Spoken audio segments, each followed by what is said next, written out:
Welcome, everybody. If you're here for our seminar on the IRA, putting the Inflation Reduction Act into action, then you're in the right place. Good job. So this is with myself and Kristin Eberhard of Rewiring America. So I'm going to start talking about the home electrification and efficiency opportunities from the IRA, and then Kristin's going to talk about some other aspects. And you can, if you're interested in our slides, we have some slides that you guys can potentially use for your own presentations at cclusa.org/IRA-homeowners. That will look pretty similar to what I'm using today. So I am Dana Nuccitelli, CCL Research Coordinator, and I'm an environmental scientist and a climate journalist currently writing for Yale Climate Connections. So here's what I'm going to talk about for the next half hour or so, just some general benefits of electrifying our homes, and then I'll go through the various technologies that are incentivized in the Inflation Reduction Act: heat pump space heaters, heat pump water heaters, electric stoves, home weatherization, electric vehicles, and rooftop solar panels and batteries. So just in general, this is one of our policy areas at CCL, building electrification and efficiency, which is of course important because by upgrading our homes and buildings to electric and making them more energy efficient, we can save money and eliminate a major source of carbon and indoor air pollution. We've got some nice training pages that we put together on the topic at cclusa.org/building-electrification-training for the introductory training page, and for the advanced training page, you just swap out the training for advanced at the end of that URL. So there's some good reasons to electrify your home. You can save money. According to Rewiring America, American households would save $1,800 per year on average by going fully electric, largely from putting on solar panels, which then save on your electric bills.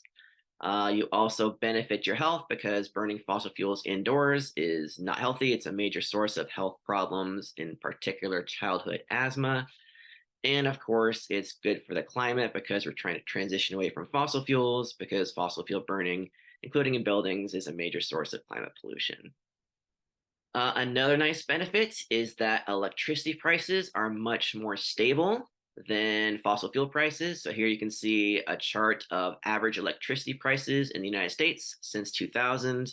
You can see very, very stable, not a whole lot of change. You can see our kind of inflationary period right here, and electricity prices did go up, but not by too terribly much. Conversely, here's what natural gas prices have looked like over the same period. You can see much larger spikes in their periodic prices. You can see a much bigger impact from inflation during that same period right here. In fact, fossil fuels are a big contributor often to inflation because of those unstable prices and because they're currently such a big part of our economy. And there's gasoline prices in the brown here. Very similar story, very, very unstable, spiking all over the place, including here's that inflationary period where they just went through the roof. So anytime you can transition from a fossil fuel car to an electric car, then you're getting much more stable fuel prices in your vehicle. And if you can transition from fossil fuel appliances in your home to electric appliances, then your utility bills, your electric bill will be much more stable than your gas bill. So, of course, we got the IRA, the Inflation Reduction Act, signed into law a little over a year ago. So it has these incentives to electrify our vehicles, which according to are based on current average gasoline prices, current average electricity prices over the past decade, and the average amount that people drive. Transitioning from a gasoline car to an EV will save people about $1,000 per year in fuel costs. Also, we get savings a couple $100 per year in electricity costs by electrifying our home appliances. And so the IRA has rebates and tax credits to incentivize those transitions. So this is a nice artistic depiction of all those incentives, tax credits and rebates by this great infographic artist, Nicole Kellner, available on her website. I think we'll get a link here in the chat, linking to where you can find this on her website. It's a really nice visual illustration. I think it would probably be good potentially for a tabling material to grab people's attention, draw their attention, and educate. Give you guys the opportunity to educate them about all of these different incentives available under the Inflation Reduction Act for people to electrify their homes and make them more efficient. And we'll be going all through all those here in the coming minutes here. And then Rewiring America has this great IRA savings calculator. We have a short URL that goes over there, cclusa.org/IRA-calc. So basically how it works is you put in some information, your zip code, homeowner status, household income, tax filing status, and household size, and then it will tell you all of the different incentives that you qualify for, whether they are tax credits or upfront discounts, how large they are, and when they will become available, or if they are available now. So we're going to go through all of those individually here as well. But that's just a really great resource. It's a great place to direct people to educate them about what financial incentives are available to them. So in general, these fall into two different buckets. We have the tax credits bucket, which is currently available. And then we have the upfront rebates bucket, which will be becoming available at some point next year. And I'll talk more about that. But first, let's touch on the tax credits. They are currently available. The way you apply them is when you do your annual tax filing the following year. Then you basically check off all of the electrification qualifying things that you did, and then you get that much money off of your taxes. Most of these tax credits are not refundable, meaning that if you have a lower tax liability than the size of the rebate, then you can only take off what you owe. So for example, if you owe $2,000 in taxes and you have a $5,000 tax credit, you can only use the $2,000 of it. But many of these tax credits reset every year, so you can use part of it, for one upgrade one year and for another upgrade another year, for example. And we'll talk about that some more as well. So there are kind of generally three categories of tax credits. There is the energy efficiency and home improvement tax credit, which is a 30% tax credit up to $2,000 per year for heat pump space heaters and heat pump water heaters, up to $1,200 per year for other upgrades, generally weatherization, and that resets every year. So you can apply it every year that you do some of these upgrades. Then there's the solar and battery storage tax credit, which is also 30% of the cost of the upgrade. This one actually can carry over. So if you have like a larger tax credit than your tax liability, you can keep applying it in future years. Talk some more about this one later on. And then there's also the electric vehicle tax credit, which we'll go into in more detail as well. Then there are the upfront rebates, which everybody is very excited about and very anxious for those to become available. Unfortunately, it's taking some time for the Department of Energy and the state energy offices to get those programs up and running because it's all very complicated. Figuring out like how people are going to prove that they qualify for these rebates and things like that. So each state is going to roll them out as quickly as they can. We're looking at probably somewhere around mid-2024 when the first states are going to start finally rolling these out. Generally, states with already very well-staffed energy offices, like California, for example, are probably going to be the first ones because they already have the staffing ready to put these programs together.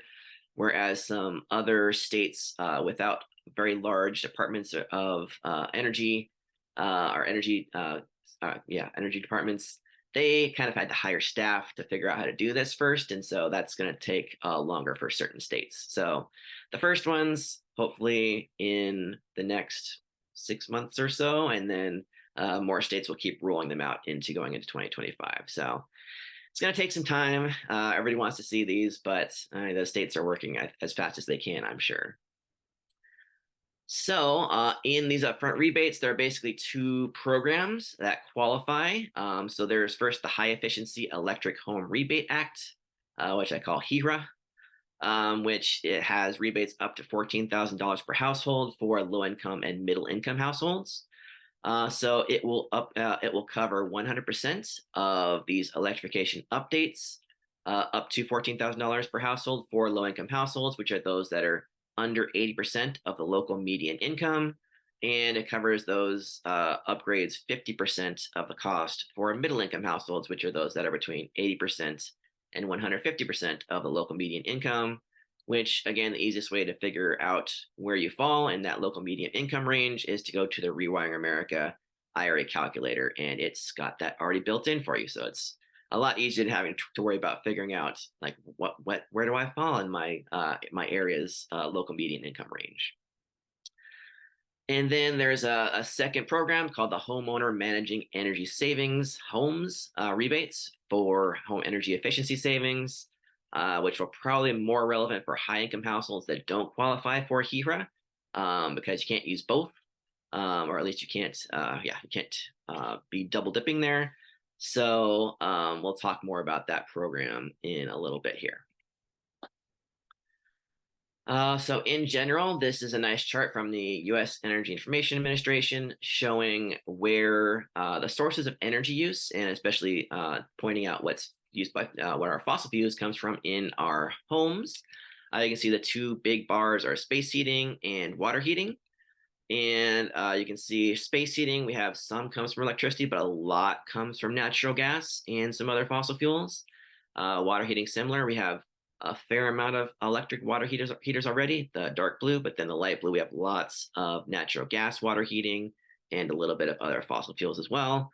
So those are kind of the areas where we can get the biggest bang from our buck for electrifying them, because they both are the most energy intensive in homes, and they have the most fossil fuel use in American homes. So the good news is we have one technology that very efficiently tackles both home space and water heating needs, and that is, of course, the heat pump, which a heat pump uses electricity to move heat basically from one place to another. Even though it's called a heat pump, it both heats and cools buildings. And they are very, very efficient, 3 to 5 times more efficient than most current fossil fuel heating systems. Basically because it's easier to move heat around than it is to generate it by burning stuff. And also when you burn stuff, you tend to lose heat to the surrounding environment, which is very inefficient. So because heat pumps are so efficient, they save energy and reduce emissions. Even with today's electric grid, even though we have fossil fuels on the electric grid, we often get this question like, we still have some coal, we still have gas that we use to generate some of our electricity. So is it actually still better to transition from a gas heater, for example, to a heat pump heater? And the answer is in the very vast majority of cases, yes, because heat pumps are so energy efficient. It still is a reduction in climate pollution if you make that transition. And in most cases, they reduce our energy bills. You can see a heat pump space heater compared to natural gas furnaces, electric furnaces, and so on. How much on average Americans will save. It's going to vary from location to location depending on local electricity prices and local gas prices or other fossil fuel prices, of course, but it's kind of the average. So on average, they are going to save money compared to natural gas furnaces, and certainly compared to other less efficient heating methods. And then people often ask, since they are, moving heat from one space to the other, what if it's really cold out and there's, not much heat? Are they still going to work? The answer is yes. Even when temperatures are very cold, there is still some heat in the surrounding air. There's also other types of heat pumps, like ground source heat pumps that actually take heat out of the ground, for example. Although in the US, mostly we use, they're called air to air. So they're taking heat from the air in one spot and moving it to the air in another spot. So even when the air is very cold, there is some heat, and so heat pumps still work. Mitsubishi has one unit currently that works down to negative 13 degrees Fahrenheit. There's a program where US companies are developing heat pumps that'll work down to negative 20 degrees Fahrenheit. In our Nordic countries, 60% of homes in Norway, 43% in Sweden, and 41% in Finland have heat pumps. And those are very cold countries, so that's kind of a proof of concept, real world examples that heat pumps do work in cold climates. And the state of Maine, which is also quite a cold state, is doing a big push to install heat pumps and replace their existing fossil fuel heating systems. So they installed 27,000 heat pumps in 2021, which is 5% of the homes in the states. And they're aiming to get up to 100,000 heat pumps installed by 2025. So good job, Maine. Way to get those heat pumps installed. So then in the Inflation Reduction Act, once the rebates become available starting in 2024, there will be an up to $8,000 upfront discount for home space heating heat pumps. Again, that's going to be 100% covered for low-income households up to $8,000 and 50% coverage for middle-income households up to $8,000. And there is also currently a tax credit available. I'm going to be listing the section of the IRS, the tax code that these tax credits come from, but you don't need to know that information. It just kind of helps me distinguish between the different tax credits. But there is a 30% tax credit up to $2,000. So for example, if you were to install a $6,000 heat pump, you would get a $2,000 tax credit for it. And that is already available. So you can at least take advantage of the tax credit, and then pretty soon, hopefully relatively soon, we'll have those upfront rebates available as well for low and middle income households. And then there's heat pump water heaters, which work the same way as our heat pump space heaters, taking heat generally from the surrounding air, moving it into our water heater and heating up the water. Again, very efficient, 2 to 3 times more efficient than most current water heating systems. Which is going to translate into hundreds of dollars per year in energy savings for an average household compared to fossil fueled water heaters. Again, we've got the HERA upfront discount coming in 2024 or so. So that will be up to $1,750 for a heat pump water heater. Again, 100% coverage up to that amount for low-income households and 50% coverage up to that amount for middle-income households. And that same tax credit of 30% up to $2,000 is now available for heat pump water heaters. Again, that will reset every year. So for example, if you want to upgrade both your home heating system and your water heating system, you're going to use up that tax credit for your home space heating system because those are pretty costly. So that's going to be $2,000. So if you also want to upgrade your water heater, like you can do it at the same time. I'm not going to discourage people from doing that, but if you were to wait to the next year, then the tax credit would reset, and then you could use the tax credit again for your heat pump water heater. And then we've got electric stoves. So there's 2 kinds of electric stoves. There's the traditional ones that heat up the metal elements like a toaster does. And then there's induction stoves, which are very cool. They transfer energy to the pot or the pan using a magnetic field. They are both much more efficient than gas stoves are, much more energy efficient. Induction has the benefits of being very, very fast, heats things very, very accurately. It's also very safe because the top of the surface doesn't get very hot.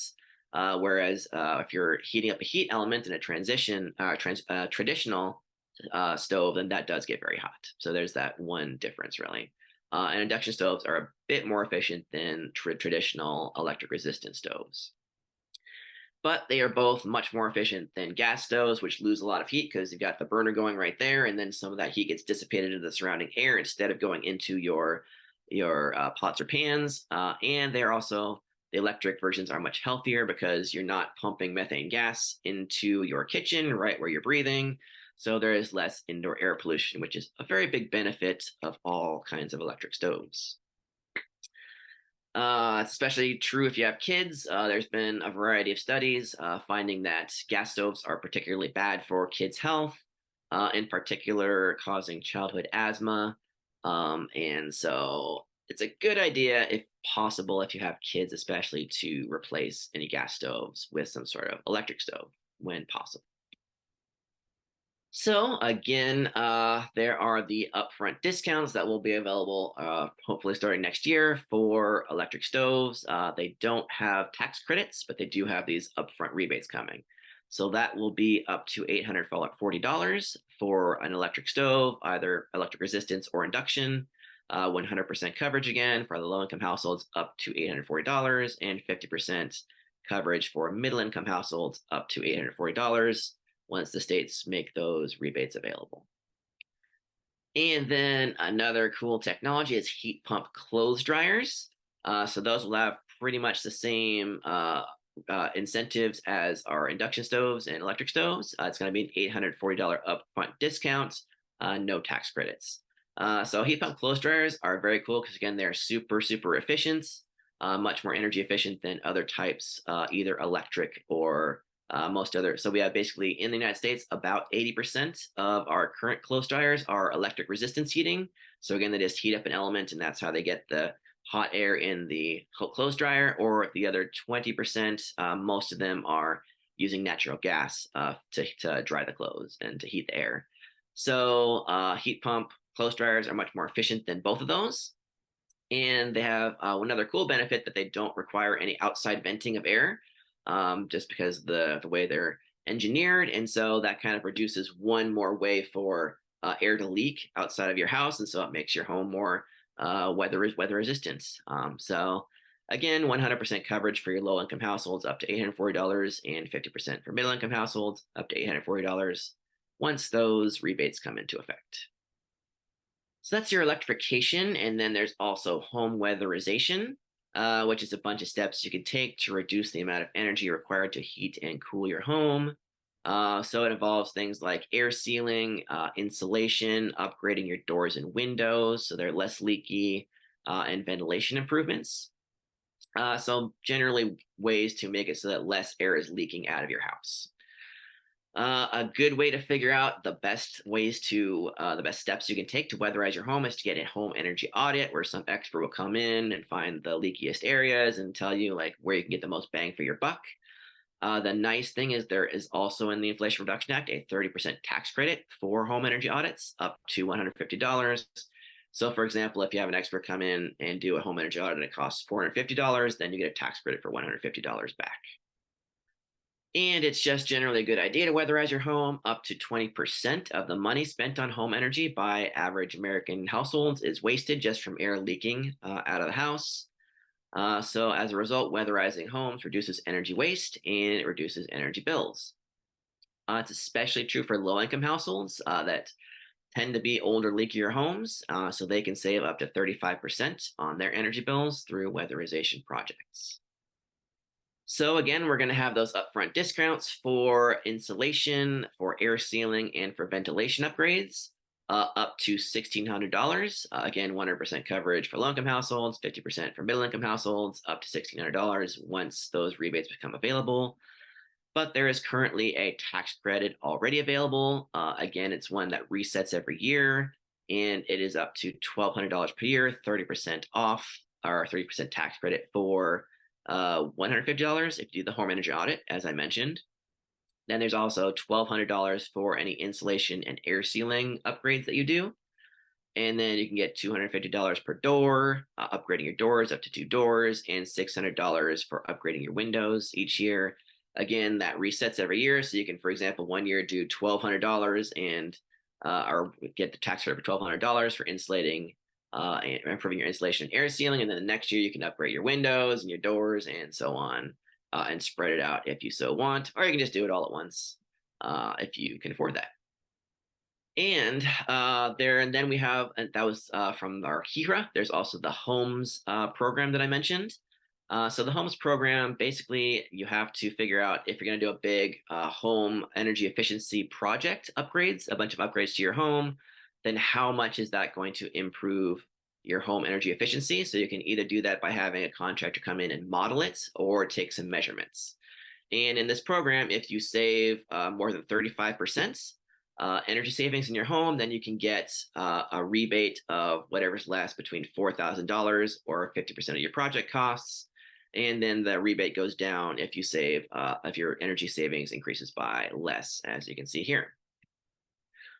If you are a low-income household and you could do this instead of doing the HERA, for example, then you can still get these rebates and they're actually doubled up to 80% of the project costs. So there are options there, but I think mostly the HOMES, this HOMES React program is probably going to be mostly used by high-income households that don't qualify for the low and middle-income household rebates that were previously discussed. And then we got the rather complicated electric vehicle tax credits. So just in general, EVs are great. They're more efficient than gasoline cars and they save money. There's something like 40% of the fuel cost per mile as a gasoline car, again, depending on your local gasoline prices and local electricity prices. And also about one half the maintenance cost, as we're seeing from, for example, a lot of rental agencies that are renting out electric cars. They're saying the maintenance cost of those electric cars are much less than the maintenance cost of the gasoline cars in their fleets. And of course, they're better for our health and for the environment because they don't have any direct tailpipe pollution. So we're not breathing any exhaust from electric cars. They have much lower lifetime greenhouse gas emissions than gasoline cars. We do have to do mining for battery components like lithium. People often ask, well, these cars, they have these batteries with all these metals, and we have to do this mining for things like lithium and cobalt. And isn't that an environmental problem? And certainly that does have an environmental impact.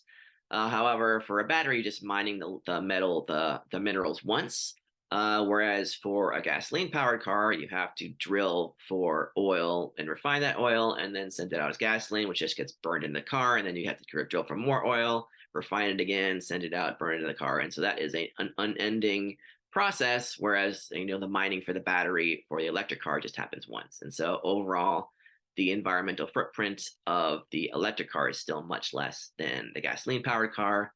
I should, of course, also mention the best thing to do is to just drive less and do steps like using public transportation, walking and biking. But if you're going to drive, then electric cars are the way to go. And so there's this nice analysis by the Union of Concerned Scientists where they looked at every region, the power grid mix in each region, and then figured out the miles per gallon equivalent of driving an electric car in each region. So you can see the average around the country of driving an electric car is equivalent to 91 miles per gallon. Lots of regions around the world or around the country are over 100 miles per gallon.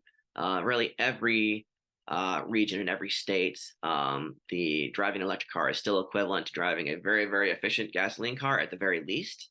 So pretty much everywhere you are, it's better to have an EV than a gasoline powered car in terms of climate pollution. So let's talk about those tax credits.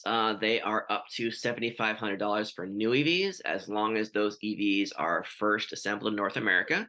And then you have to meet some other criteria. For a car, it has to cost $55,000 or less. Vans and SUVs and trucks have to cost $80,000 or less. To qualify, you have to earn under $150,000 per year or $300,000 per year if married and filed jointly.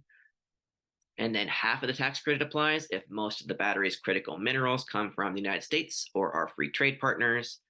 The other half qualifies if most of the battery components are made and assembled in the United States. And then there is this loophole that leased EVs don't have to meet those criteria. All leased EVs qualify for a $7,500 tax credit because they're considered kind of commercial vehicles that the dealership owns and then leases out. And so in some cases, you can get a better deal by leasing an EV than buying an EV if you're looking at an EV that doesn't qualify for some of these tax credits if you buy it. So something to bear in mind is to compare your options between leasing and buying and see where you can get a better deal. One really nice thing is that in January of next year, the tax credits are become transferable into auto dealers. So basically, the auto dealer takes the tax credit and then takes that money off of the sticker price of the car. And so you don't have to worry about your tax liability. It basically becomes an upfront discount, which makes it much, much easier. That's going to be really nice and going to make it easier for people to buy EVs and just see the cost and the sticker price without having to calculate what's it going to do to my tax liability next year. So I put together this table of the different models of EVs that qualify for the tax credit currently, what their cost is, what their range is, and what the cost would be with the tax credit removed. So we should be getting a link going into the chat of where you can find this table, which I just updated a couple weeks ago. I think it's worth noting I got a question yesterday after my talk in the Q&A session. People were asking, Aren't dealerships or car companies having a problem like they're kind of scaling back in their EV manufacturing right now and their EV projections in the United States? There's been a bunch of stories about that. And that is in large part due to the fact that right now electric cars are sitting on dealership lots for longer on average than gasoline powered cars. They're not selling as quickly. And so, that's kind of forcing at least American dealerships kind of scale back. So that is generally true. I think that is going to not last very long because we also saw the data yesterday that electric car sales are accelerating very, very fast in the United States and starting to catch up to the rest of the world on that. I think it's also worth noting that there are exceptions. The Chevrolet Bolt, which I'm a little biased there. That's the car that I own, and it's a really great car. That is actually staying on dealership lots for a shorter amount of time than the average gasoline powered car. So those are selling very quickly. You can also see at the top here that the Bolt is with the tax credit under $20,000 right now, which I'll say is about half of what I paid for it 6 years ago. And so the price has come down a lot. It's very, very affordable.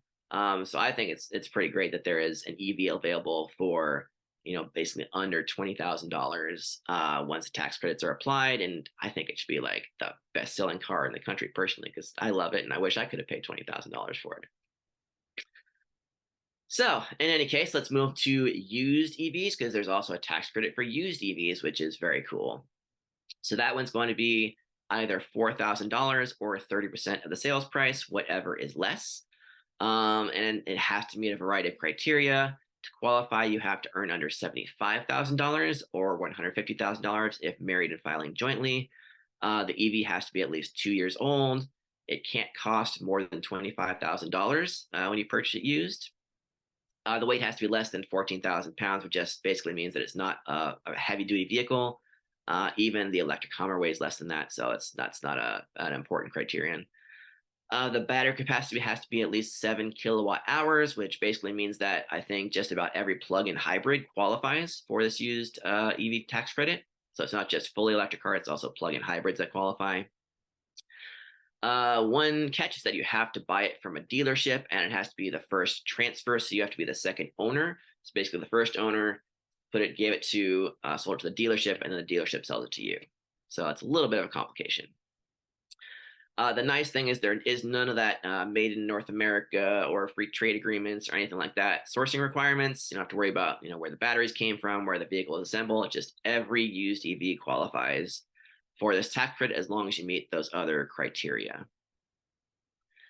And again, the other nice thing is that in January, those tax credits become transferable to the auto dealers. And so the auto dealer can just buy somebody's EV, take the tax credit, take the money off the $4,000 or whatever it is off of the sticker price, and then you just go in and buy the EV for whatever they're selling it for.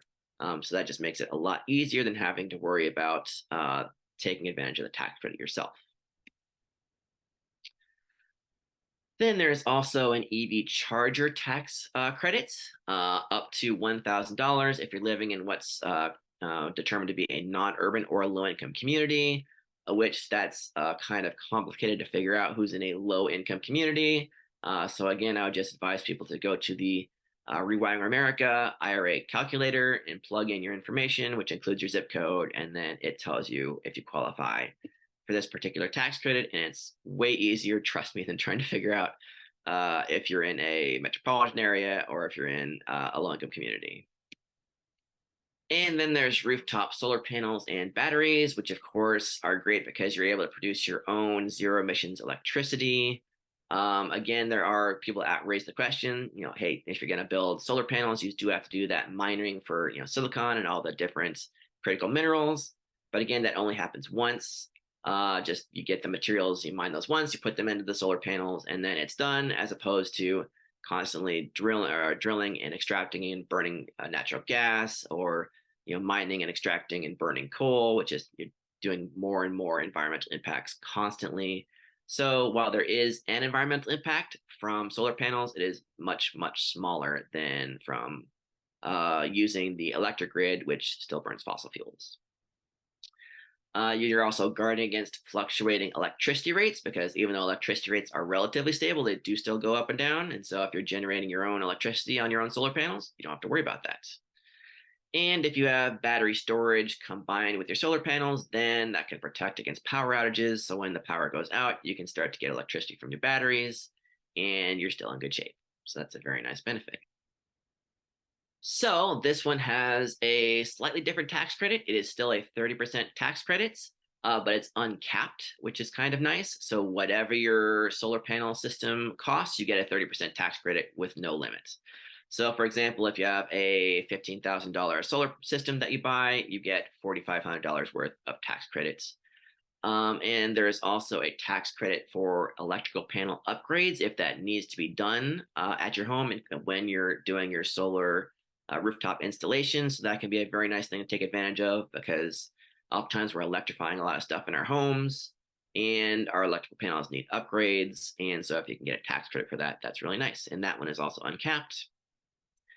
And then there's also the 30% uncapped tax credit for battery storage. So if you're also installing a battery storage system along with your solar panel system, then you get 30% tax credit for that up to however much it costs. So if you install a $16,000 battery storage system, you get a $4,800 tax credit, for example. And again, if that tax credits total amount that you get is more than your tax liability in a given year, this one you can carry over into future years and take off the tax liability that you have in future years as well. And so all these stuff we're talking about doing, heat pump space heaters and water heaters and electric stoves and solar panels and batteries and EV chargers, those can increase the demand for electricity at your home and the necessary infrastructure. And so you may need an electrical panel upgrade and or wiring upgrades, which an electrician can tell you. So definitely check with an electrician if you're going to see if you're going to need those upgrades. If you do, again, there will be upfront discounts for low and middle income households from the HERA program once it becomes available starting next year. So the discount will be up to $4,000 for electrical panel upgrades and up to $2,500 for electrical wiring upgrades. Again, 100% coverage for low income households up to those amounts and 50% for middle income households up to those amounts. And there is currently a tax credit available up to $600 per year for those upgrades and resetting every year if you need to do different electrical panel and wiring upgrades. You can potentially spread that out. So that's all I've got. I'll hand it over to Kristin here in a second. But if you have any questions that we don't get to, or you just want to chat with us on the Nerd Corner with our fellow CCL nerds, you can go to cclusa.org/nerd-corner. We also have just our general forums at cclusa.org/forums. So I will pass it over to Kristin. Then once Kristin is done, then we'll have lots of times for questions. So as questions pop into your head, use that Q&A button at the bottom of the Zoom window, and we'll get to those as soon as Kristin is done. So Kristin, it's all yours. And if I got anything wrong, by the way, please feel free to correct me. No, this is great. Thank you for that great overview, Dana. Hi, everyone. I'm so happy to be here today. I am a carbon pricing advocate going way back. I worked on California's cap and trade program, implementing it while I was at NRDC. While I was at Sightline Institute in the Pacific Northwest, I worked on a lot of initiatives and efforts to pass carbon pricing in Washington State and in Oregon. And then most recently, I was at the Niskanen Center working on carbon pricing nationally. So in those efforts, I have come across a lot of CCL staff and volunteers and have always found them to be great partners and have been really impressed with volunteers' dedication and knowledge and just skill at working with elected officials. So I'm very happy to be here today talking to you about electrification. Let me get my slides. Oop, I want them there. All right. Are y'all seeing my slides? Yep, looks good. Okay, great. So as probably a lot of you are aware, the big source of emissions is coming from energy sectors. And so, in a very simple way, if we can generate all of our electricity from clean sources and then can run everything on electricity, then that can lead us to better climate stability. So Rewiring America really kind of started out with this idea that we kind of know how to do the clean electricity generation part. I mean, we're not completely there yet, but we have the solar, we have the wind. It's cheaper than the alternatives at this point. So we were really focused on that second half of the equation, which is how do we electrify all of the things? And we started out with the 42% of emissions that come from decisions made around our kitchen tables. So that's the decisions about how we heat our homes, how we heat our water, our food, dry our clothes, how we get around. And luckily, there are these great new modern options. So heat pumps, heat pump water heaters, heat pump dryers, induction stoves, electric vehicles, rooftop solar, all of the things that you heard Dana talk about. These are new modern options available to us now. And I'm just going to show you this Nissan Leaf commercial, and I have the volume turned off so I can talk over it.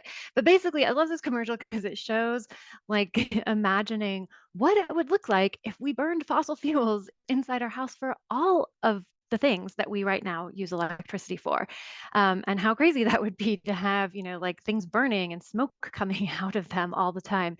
And yet, we actually do combust fossil fuels in our homes, in our furnaces, our water heaters, our stoves, our dryers. They are burning things, and it's not just the smoke part of that is crazy, but it's also. Oh, sorry, I don't want to start that again. I want the next slide. It is also. Ooh, I think I'm stuck in a loop. Sorry. Okay. It is also the efficiency. So as Dana said, when you're using fire to heat things up, it actually wastes a lot of heat. And so those heat pumps are 3 times, that's 300% more efficient than burning a fossil fuel in your home to get the same heat, because the heat pump is actually pushing it around. So when we're talking about electrifying everything, it's not just like, oh, electricity is cleaner, it's also so much more efficient. So we like to say at Rewiring America that it's not just, it's that the efficiency really, or the electrification is the efficiency.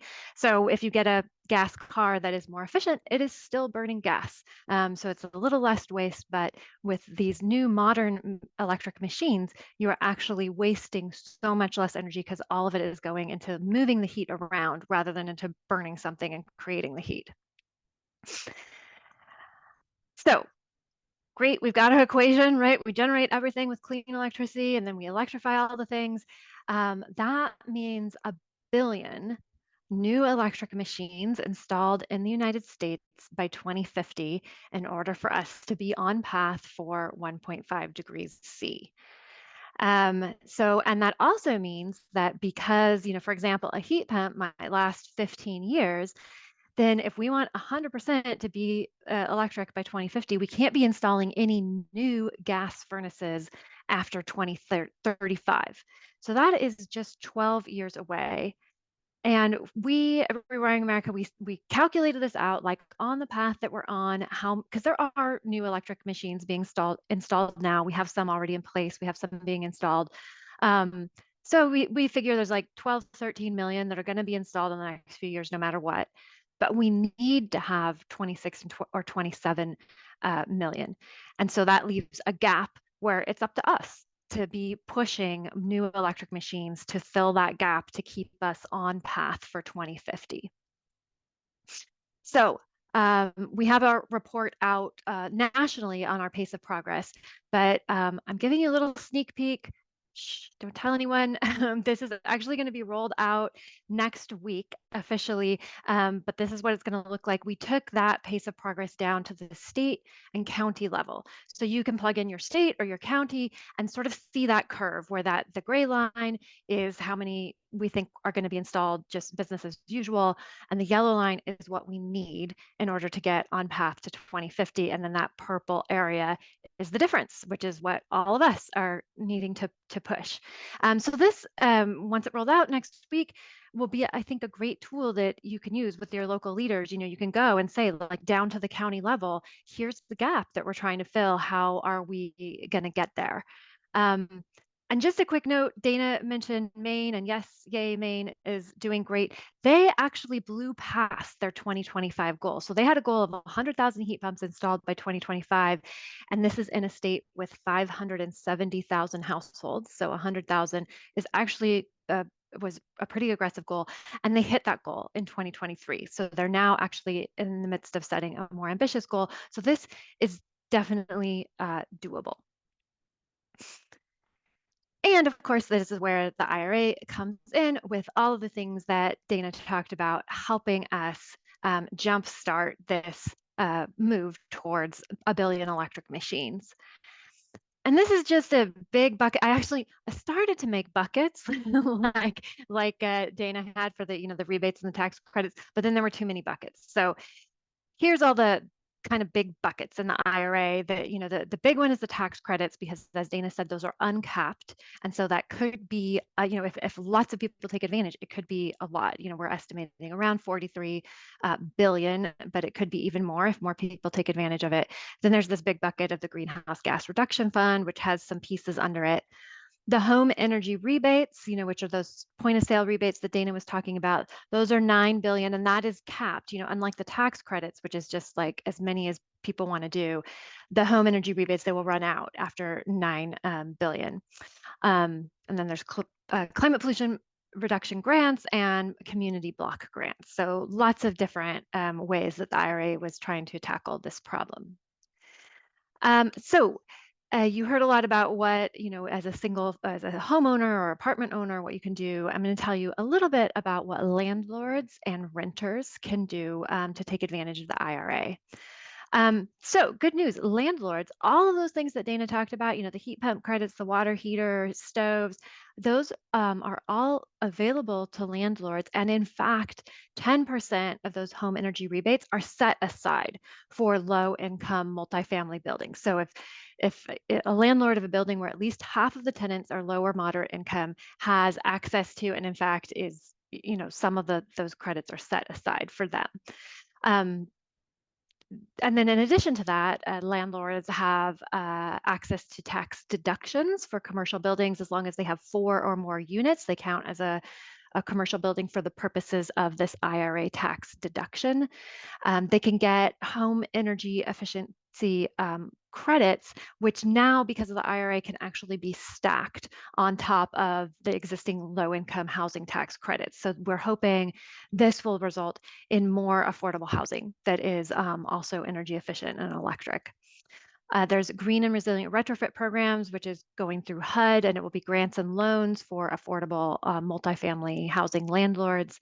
And then there's also a bonus. So if you're located in a low income community and you put qualifying solar or wind up, you're eligible for existing tax credits plus a bonus amount for being in a low income area.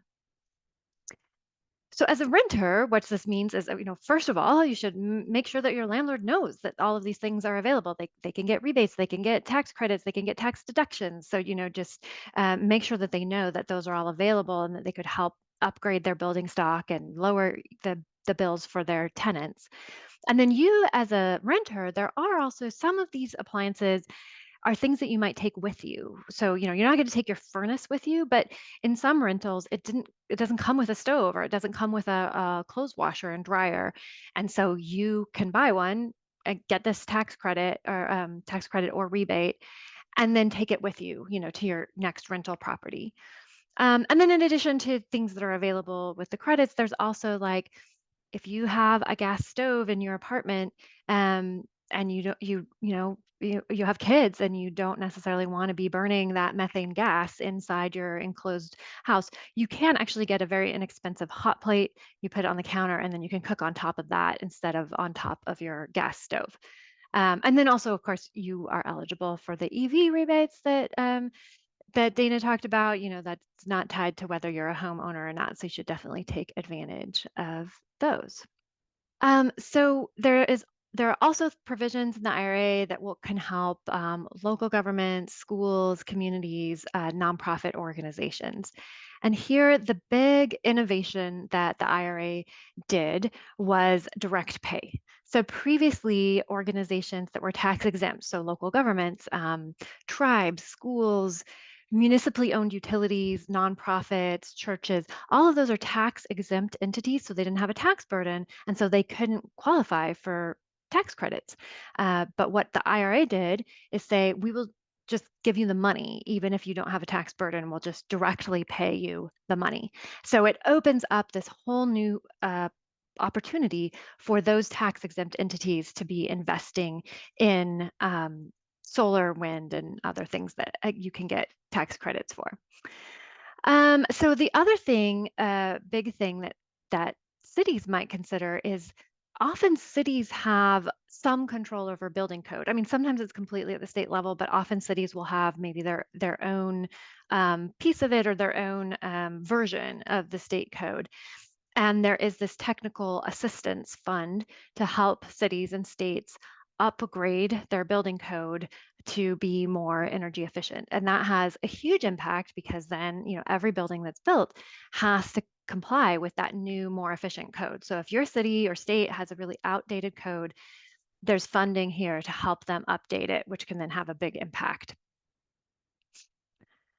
Um, so these tax exempt entities, cities, schools, et cetera, can also now get the clean energy investment tax credit. So if they're installing solar panels, battery storage, ground source heat pumps, et cetera, and this can apply both for utility scale, like big projects. So for example, a municipally owned community solar development that's big, they can get the tax credit for that, or also for like rooftop solar. So if your school wants to put on rooftop solar, it can be eligible for this investment tax credit. And again, there are bonus credits for projects that serve low income, underserved communities, and disadvantaged communities. So if you have a school in one of those neighborhoods or maybe a city building in one of those neighborhoods and you put solar on top, you get the tax credit plus a bonus payment that can increase the value potentially up to 70% of the total installation costs. So you can install solar for less than a third of the going cost. In addition to the investment tax credit, there is the production tax credit. So this is for the amount of money or the cost of the energy being generated. So if you have a renewable energy project, either utility scale or rooftop scale, it can reduce the amount of money that you have to pay for the energy coming off of that project. And then that commercial building deduction that I talked about that your landlord is eligible for is also, any building owner. So a school can qualify for it, a local business can qualify for it. So any building owner that is doing an upgrade to your lighting, HVAC, hot water, your weatherization can get a tax deduction for those investments. And then finally, there's these environmental justice block grants. So it's $3 billion that is going to go to community-based nonprofits and their partners. And the first round is done, but not all the money is gone. There's still opportunity if you are working with a community-based nonprofit that they can apply for this money, and it can be used for air quality monitoring, for building upgrades, for workforce development, for air and toxic pollution reductions. So there's a lot that can go in here for any kind of nonprofit that works in an environmental justice area. So there's a lot of stuff in the IRA, and you can definitely be talking to your local leaders about how they can take advantage of all of this money that's coming through. And in addition, you can talk to them about joining Rewiring America's local government leaders for electrification. We have almost 200 local mayors, city council members, other leaders who get together and talk about what they're doing, what you can do, and just sort of how to push the envelope on electrification. You can also talk to your local leaders. There are local policies that really can make a difference for electrification. And this is a screenshot of a report that we have that's kind of just like all the options for local governments. And I'll send out a PDF of it afterward, and feel free to contact me to talk more if you do want to approach your local government. But, so there's a lot of options there. I'll just highlight a couple. So one is, in the United States, often the permitting for rooftop solar is prohibitively expensive. I mean, it raises the cost of our rooftop solar a lot compared to, for example, Australia. But there is an option for streamlining that some cities have already taken advantage of. And if your city hasn't, you should tell them that they can take advantage, and it can bring down costs just by making the permitting easier. Local governments can invest in workforce development, because as you and your friends and neighbors are going out and starting to ask contractors about, I want to install a heat pump, how do I do this? Some contractors, they're not there yet. They haven't installed that many heat pumps. They might even try and talk you out of it. And so making sure that you have a local supply of contractors who know how to do it, who are comfortable with it, who are going to work with you on your electrification journey, is a thing that your local government can play a role in. And then, just to highlight one other example, local governments have the potential to negotiate bulk purchasing. So this is just an example in the state of Oregon, where these local government entities got together and said, we think that we can drive a certain amount of heat pump sales within our region. So we're going to negotiate with the suppliers and say, can we get a bulk discount? And then we're going to pass that discount price along to anybody in the region. So if you're, going to buy a heat pump in this area, you might be able to get $100 or $200 off just from them saying, we're going to get a certain amount of volume coming through here. And so finally, you can spread the word. And, right now, not enough people know, that electrification is a solution to climate change, that it is, cheaper, it's incredibly efficient, and that the IRA has all this money available. So tell people, tell people how great it is, tell people that the IRA exists and that it's there to help. And then if you love that, if you love talking to people about electrification, you can sign up for Rewiring America's Electric Coaches program. So this is a 4-week course for individuals who kind of already know something about electrification. Either they, electrified their house personally, or they're a real estate agent who has seen people do it. And they really want to help their peers in their community figure this stuff out. So it's 4 weeks. It's a cohort. You go through it with a cohort, and you have online sessions, and then, a library of content and a toolkit at the end. And the idea is that we're trying to train up enough people so that in every community, if somebody is like, I don't know about this, how does this all work, that you have a peer in that community who you can call, who can help answer all of your questions. So I'll send out the link. We have a waiting list at the moment, but I'll send out the link if you're interested in becoming an electric coach. And then finally, Dana talked about our calculator, and of course, use it, tell your friends, tell your contractors, and also let them know it is embeddable. So right now we have some contractors who have embedded the calculator into their site, so it looks just like their site. It doesn't, redirect people over to Rewiring America. So if they've got customers coming to their site, they are basically offering them this tool, courtesy of us, but it's, branded as the contractor. So if your city or your local contractors or your church wants to embed this and just make it a tool for their people, it doesn't, you don't have to redirect them to our site. You can use it yourself. And then the other thing to know about our calculator is, right now, the generic calculator is just the federal tax credits and rebates, but we are working with a couple of states to bring in all of the state, local utility incentives. So we have right now Rhode Island, we're going to be rolling out soon, where if you live in Rhode Island, you can put in your zip code and it'll show you everything, federal, state, utility, that is available to you. So if you happen to be talking to state officials, you can let them know that this is a thing that Rewiring America is willing and able to work with them to make it state specific. And then we have lots of other resources too, to help say like, what is electrification? Why is it important? What's a heat pump? We've got all of that on our website that you can look at or direct people to.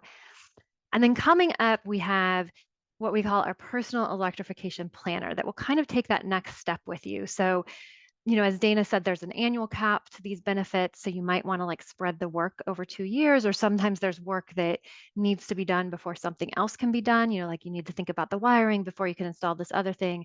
So the personal electrification planner is meant to like really take you through that journey. I want to do this. What should I think about? It'll sort of help you plan out the project, help connect you with a contractor who knows how to do electrification. And so this is another great tool, not just for you, but also, for your contractor. If your contractor is like not sure about electrification, this can also help educate them about the journey. And so basically it'll give you very specific information about your particular house and what needs to be done and what your savings could do. So electrifying 1 billion machines is an audacious goal, but it is one that will not only help us stabilize the climate, but will be good for our health, for local jobs, for our pocketbooks. So I thank all of you so much for being on Team Electrification with us. Awesome. Thanks, Christian. That was super informative. I like that embeddable calculator and the planner. You guys come up with some really cool tools over at Rewiring America. So we got looks like 68 questions in the Q&A, and Rick is gonna moderate those for us, and maybe go through some of the most upvoted ones. But Rick, what do you Okay. so far? Yeah. Wow. What a wonderful blitz of information. I'm going to have to watch the recording of this again and try to absorb it all because I was looking at questions. Some of this has already been answered, but Paul Kane had asked, this was the most upvoted answer. Do you have any advice for low-income nonprofits, for example, inner city churches who want to do energy upgrades but cannot afford the cost even with the incentives provided by the IRA? So my first thought was, there are these special special pot of money for EJ communities, which could be available. But I don't know if you have anything else to add to that. Yeah, I mean, just to emphasize that it's the IRA is not just sort of the tax credits and rebates, but like I said, there's these other programs like the block grants that might be able to fill that gap for you.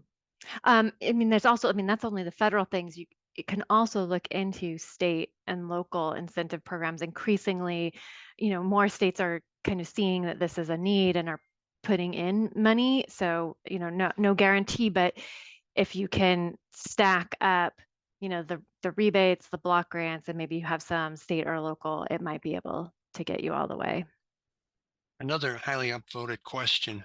I've noticed that Rewiring America's calculator no longer lists induction stoves as a part of electrification rebates. Is that a change?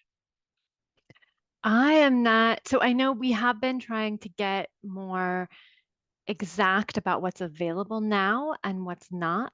So the tax credits are available now, but they're not for the induction stoves, whereas the rebates will be available for the stoves, but no state has yet rolled them out. So, but I thought we were just indicating that with like a flag. It Mm. could be that there's like a temporary thing where we took it down so as not to Mm. confuse people about what's available now and what's not. Yeah, so it should list the rebates, but there aren't any tax credits for stoves, so maybe that Right. was a discrepancy there. Yeah, it's important to distinguish between the rebates and the tax credits, and it does get confusing for people who are not tax attorneys.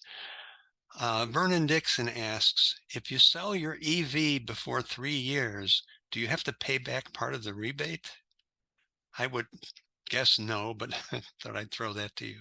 No, I think the only like the yearly criterion there is that if you're buying an EV, a used EV, it has to be at least 2 years old. But when you're selling the EV, then there's no particular financial issue associated with that. It's just like you're selling any other car.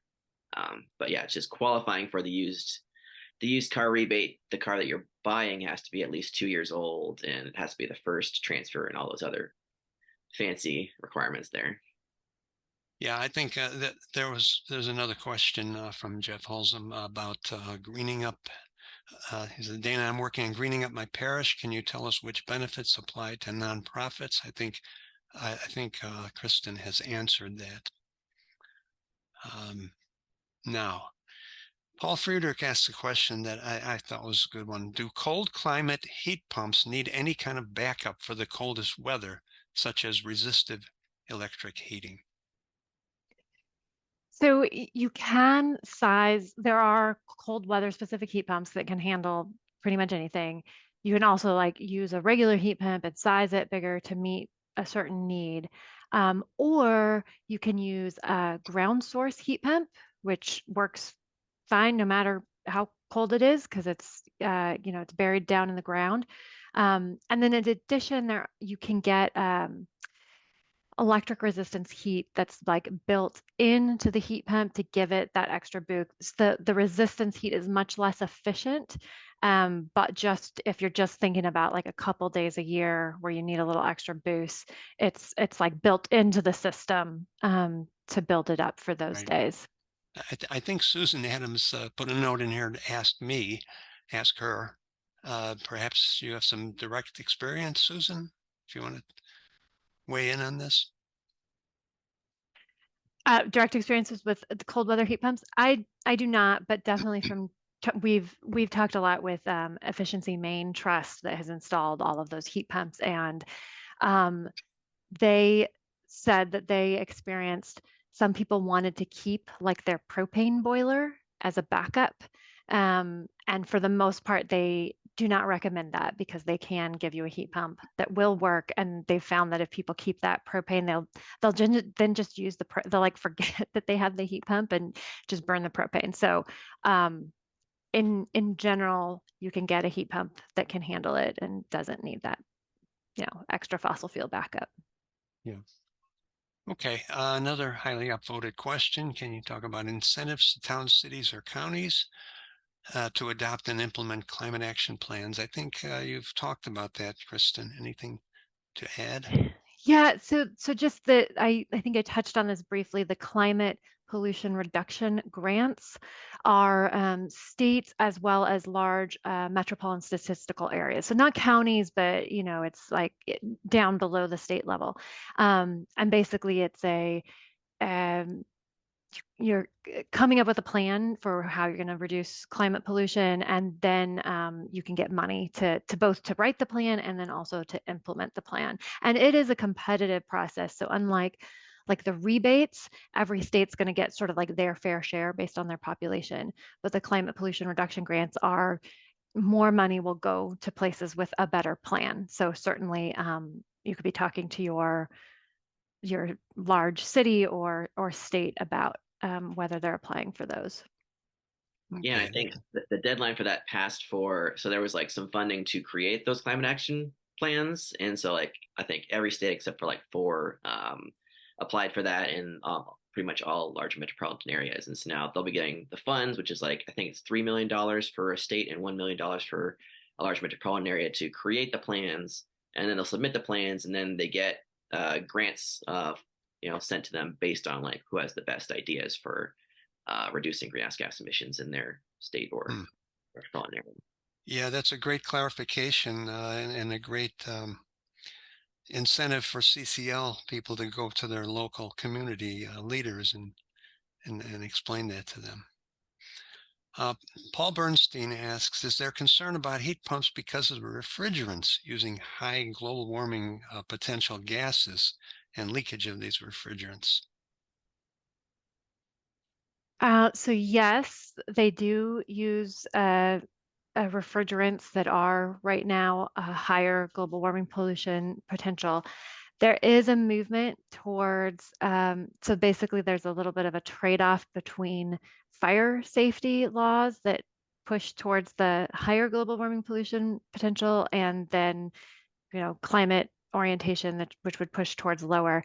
And basically the fire safety laws are a bit outdated.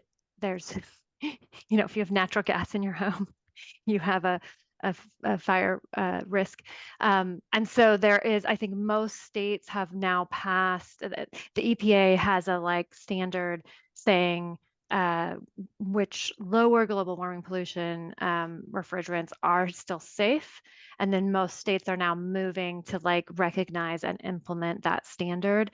And so as that moves, we'll start to see more options on the market. But for the moment, most options on the market are still a higher global warming potential. But an important thing there is as long as you have a skilled contractor who knows what they're doing and they install it right, it should not leak. And you will know if it's leaking because you'll run out of refrigerant. So if you get your thing installed and the refrigerant level is the same, then it's not leaking until you're not, causing any additional warming. Yeah, and I would add too that I don't have the numbers in front of me, but I would bet that the amount of greenhouse gas reduction you achieve with a heat pump, even if there's a little bit of leakage of some of that Freon type refrigerant, would be far greater than any amount from the leakage. And there is a federal program right now to reduce leakage of global warming of fluorinated gases, which will apply. Okay, what is the best way? This is from Leslie McGeorge. What's the best way to find a qualified contractor to conduct a home energy audit who will assure it qualifies for the tax credit? And how does one decide whether to do an independent audit or work through your local utilities audit program? So for the rebates, an audit is required for the homes rebates. And so once your state rolls that out, they will most likely have a list of qualified contractors who know how to do that. There is, yeah, this is one of the like challenges that we're trying to work on is there's different programs with slightly different requirements and maybe slightly different, requirements for the auditor, right? So your utility program might already have an auditor, but the IRA rebates are going to come and they might have, the same or a different pool of auditors. So my recommendation would be to go with the auditor who is qualified under the program that you're trying to access, right? So if you are trying to get a utility rebate, make sure you're going with one of your utilities approved auditors. If you're trying to get the homes rebate, your state will be able to tell you which auditors are eligible for that. Okay, great. There have been questions of people asking for the slide deck, but I think that's going to be available in the chat. Bob James asks, well, okay, what about low-income renters and homeowners? You have answered that, I think, adequately. But here's an interesting question from Betty Carteret. Are Nordic countries using ground source or air-to-air heat pumps? I don't have any numbers on that. I believe they're using both. I mean, I know that like Maine has pointed to Nordic countries using air source heat pumps, when they sort of started up their program. But I think there are also some ground source, pilots. So I don't have the numbers on it, but Yeah. a little bit of both. An interesting question here from Molly Whiteley. If you own a rental property, but you also live there, can you get a credit both as a homeowner and as a rental owner? Tricky one. Wow, tricky tax question. I don't know. I would guess that you can't stack two sets of home energy rebates, but you might be able to stack the home energy rebates with the 179D, the tax deduction. But probably you probably have to distinguish which project is benefiting, which living space. But yeah, that's very tricky. Yeah. Another good one to maybe post in the nerd corner and we can follow up on it. Rob Bastian wants to know, what is the income amount used for comparing area median income? Is it net income, taxable income, or gross income? Maybe Rob is a tax preparer and wants to know that. Do we know? I actually don't know. That's actually good. I don't know. Most likely, I think it's probably gross income, but don't quote me on that. Let's see. If your electric utility company provides credits and/or discounts for heat pumps and so on, does that reduce your IRA benefit? I assume the answer was no, but I thought you'd confirm that. No, they should they will stack. Yeah. Okay. Another question from Betty Carter. Can unapplied tax credits be carried forward to next year? I know, Dana, you mentioned that in one case, but I'm not sure if it's generally true. Yeah, it's only the solar and battery tax credits. The other ones, like, so again, you can like do different projects in different years for the resetting tax credits. But the only one that carries over if you have extra tax rebates to carry over is the solar and battery tax credit. Okay. Yeah, here Rick Swanson from my chapter wants to know. He says, my electrician told me that to completely electrify my home and auto, an upgrade from 100 amp to 200 amp service would be necessary. This would cost $5,000 or more. And would the IRA help pay part of this cost? I think the answer is yes, but Yeah, I talked about some of the incentives for electrical panel upgrades and wiring upgrades. There's a tax credit and there's a rebate under the HERA if you're lower middle income, or there will be a rebate once those become available from your state. Yeah, I think a lot of these questions could be answered just by going back and rewatching the session. And I'll just add that there's also the Solar for All program also includes money for wiring. So if you were going to be installing solar panels in addition to your EV and everything else, like there's, you could also get some money for wiring through that program. Mm-hmm. Okay. Another question about rental owners. For renters that want to encourage owners to install heat pumps, do the renter's income count or the owner's income for the low to middle income limits? The renters, the occupants. Okay. Here's one that I found really interesting, and it's getting upvoted. For states like Florida, where the governor has blocked IRA funding, can you explain the difference between the state level funds that have been blocked and the city or county or individual funds that will flow regardless of what the governor has blocked? I mean, one thing we talked about the greenhouse gas reductions program, I think it's called, where it's each state metropolitan area had the opportunity to create a climate plan, and then so they got funds for that, and then they're creating the plans, and then they're going to get grants for the best ideas. And I mentioned 4 states declined to participate, and Florida was one of them, and so Florida can't do that program, but there are metropolitan areas in Florida that did apply, and so they will be participating in that program. So that's one example where the state's not doing a climate plan, but the metropolitan areas in Florida, a couple of them, I think, are. Okay. And that program was cleverly designed with Florida in mind to give more money to the MSAs because the state turned it down. So it's basically like there's still going to be money flowing into Florida. It's just going to go through the metropolitan area instead of the state. Like, fine, governor, you don't want it. And then in terms of the home energy rebates, it's not over yet.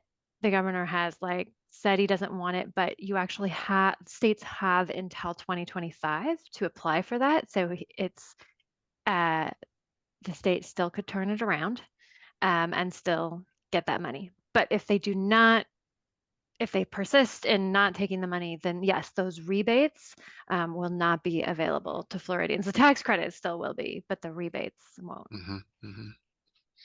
Okay.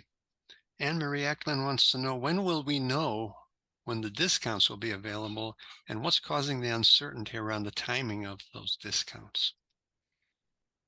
I'm not sure if the question the tax credits are already available, but the rebates have to be rolled out by the states. And so the states have to meet all these requirements, right? So they have to hire an implementer and they have to send in an application. And so each state, depending on kind of like their existing capacity, is working through those requirements. So some of the uncertainty is just, it is a state by state. So nobody can say for sure when your state will be ready. But what we are hearing from states is probably most of them will be rolling out the rebates by second half or in second half of 2024. So it's just that it's taking them that time to sort of hire some staff, and then the staff have to write the application, and then they have to, start actually Yeah. figuring out how to implement it. So that is the delay and uncertainty. So maybe we need some lobbyists at the state level to work on this. Okay. Renters, we've already pretty much covered that. Batteries for EVs don't last forever. How long do they last? And that's not really a question for this panel, I don't think. I mean, they do, like, they have been shown to last for a very long time, in the cars that have been on the road so far. We Yeah. certainly have examples, at least from like hybrids, like Priuses have been on the road for forever and ever, and the batteries they take a long time to need to be replaced. So, generally Yeah. speaking, not really much of a concern the lifetime of the car that you're going to be driving it. And then once they do eventually wear out, they can be reused for example, for battery storage on the grid, or also there's recycling opportunities. Yeah, I think there is a degradation of capacity over time. But I've had my EV, my PHEV for since 2015 now, so 8 years, and I've lost about 10% of capacity, but that's not the same thing as wearing out. Here's an interesting one. What about transitioning from gas to electric leaf blowers? I mean, it's definitely a good idea for a lot of different reasons. I mean, they're quieter, so there's less noise pollution. They are less air polluting, so it's better for your health. So just in general, it's a good idea. There aren't any particular incentives. I think there might have been some proposed in, like, when it was Build Back Better. I think they were proposing to have some incentives, but then it got pulled out when it got shrunk down a little bit for the Inflation Reduction Act. Yeah. Along with some other things like electric bike incentives didn't make it in there.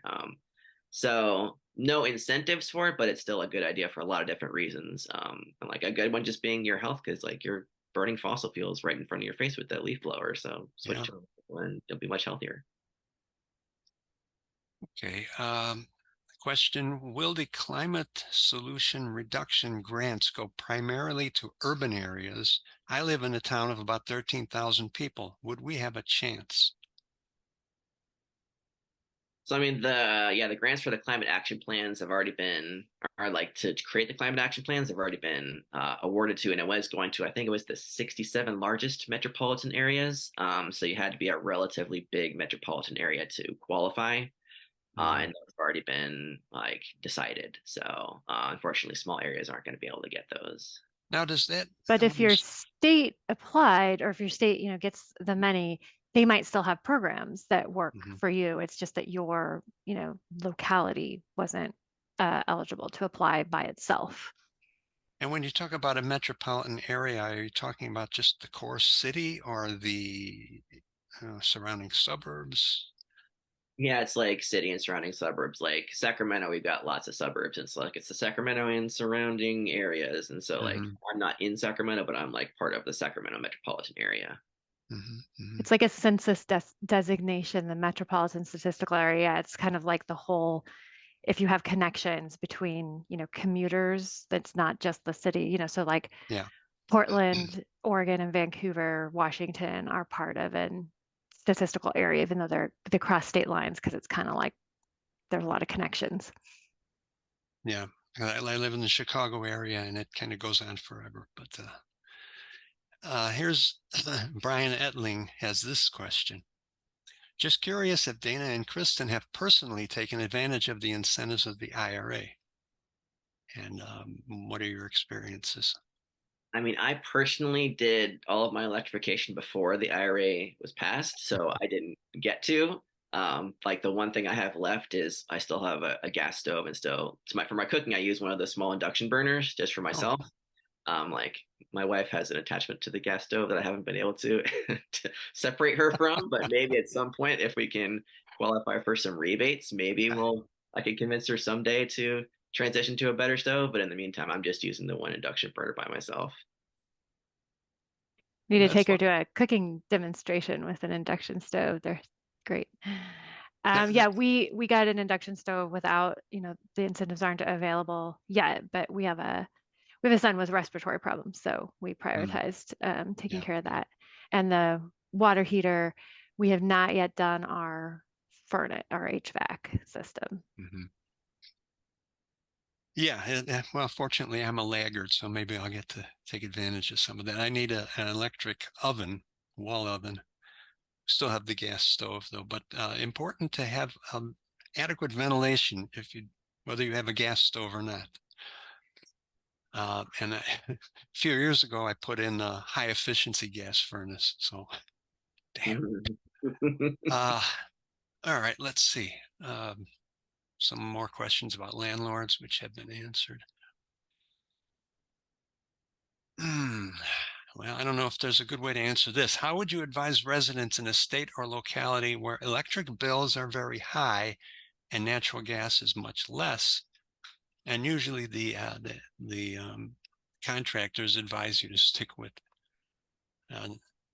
natural gas. I don't know.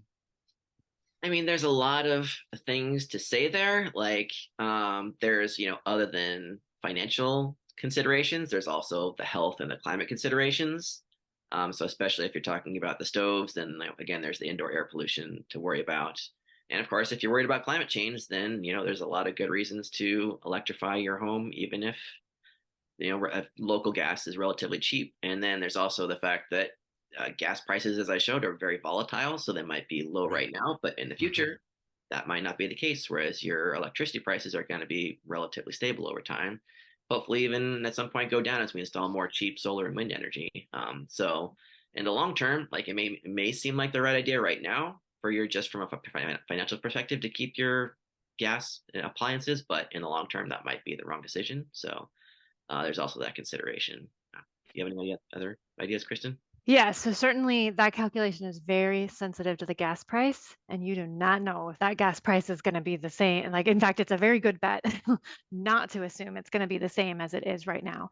Then I would say if you have the option to do rooftop solar, and you can do it with zero cost down with these, like loan agreements that can cover a lot of your electricity costs. And then you should look into if your utility has any options for different rate options. So if you're on a flat rate, that's not going to be great, but you could, if your utility has like a time of use rate, you might be able to then like shift your water heater and your dryer, and if you have an EV, your EV charger to the lower cost, and it will, be less than what you're paying now.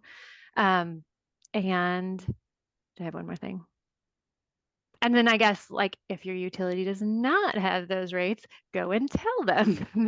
That's a whole other place for advocacy, is the utility rates can make a difference in how attractive these things are. Great. Yes, that's good advice because like I'm in California on PG&E where we have pretty high electricity rates, but I do have like a time of use plan. So like I have an EV, so I don't charge my EV during the peak hours because that's when the rates are higher, and so that is a good way to kind of at least make up some of that discrepancy. Yeah. Laura Smith has an interesting question. Is there any limit on the number of times you may apply for a given rebate or credit? For example, if you move, can you apply for a particular upgrade in your new home again? I mean, certainly the tax credits, the ones that reset every year, you can if you move homes, then now it's a new year, you're in a new home, so you can apply those tax credits again. I'm not sure about the rebates though. Do you know, Kristin? This is a good question, because the rebates, there is like a cap. There's a lifetime cap per household, but does that follow you as a household, or does it follow the address? It'll probably depend on each state's implementation. Right. So yeah, the state tracks This like is actually good. I'm gonna write this down, try and figure Yeah, this out. it's that's a a good good one. question. Yeah. Yeah, we got some smart people on this on this call. Let's see. Here's a couple that have been answered. This Here's will, this something. one, sorry, this will need to be our last question. We're almost at time. Oh, okay. Let me see. Well, let me see if there's a good one here. How can I learn about, let's see, I think a lot of these questions could be answered just by looking at the links that you provided. On which provisions of the IRA Infrastructure Act does our state Department of Commerce set the rules? Can you generalize? I don't know if that's answerable. I mean, they're mostly state energy offices and not commerce. Yeah, I mean, so there's the rebates all go through the state energy office. I mean, there's like separately federal WAP funds go through either like the state housing or the state energy office. I can't think of anything that the state commerce office decides for this. WAP being Weatherization Assistance Program. Yeah, the federal weatherization program that is implemented by states. Yeah. Well, unfortunately, we can't get to the other 45 open questions, but please put them in the Nerd Corner on Community, and we'll see how we can do in knocking them out. So thanks, Kristin, for spending some of your Sunday with us. That's very generous of you. Oh, it's a pleasure. It's a pleasure talking to people from CCL. Thanks. Okay, right. I guess we're all done. Thanks, everybody. Hope you enjoyed the conference, and good luck with your lobbying this week. And yeah, if you have any questions, come to the forums, come to the Nerd Corner, and ask them there. We'll do our best to answer them. Thank you. Bye, Kristin. Bye. Thank you for listening to this episode of Citizens Climate Lobby's training program. You can tune into more episodes anywhere podcasts are available. Inspired by what you heard today? Join Citizens Climate Lobby to advocate for bipartisan climate solutions. Go to community.citizensclimate.org to find more trainings, resources, your local chapter, national action teams, discussion forums, and more. Be sure to like our Facebook page and follow us on Twitter and Instagram @CitizensClimate. We also invite all of our listeners to subscribe to our YouTube channel for more inspiration. Like what you hear? Recommend us to your friends and make sure to give us a 5-star rating. It helps us show up on other listeners' feeds. Feel free to pass on any suggestions for future episodes in the comments as well. And together, we are creating the political will for a livable world.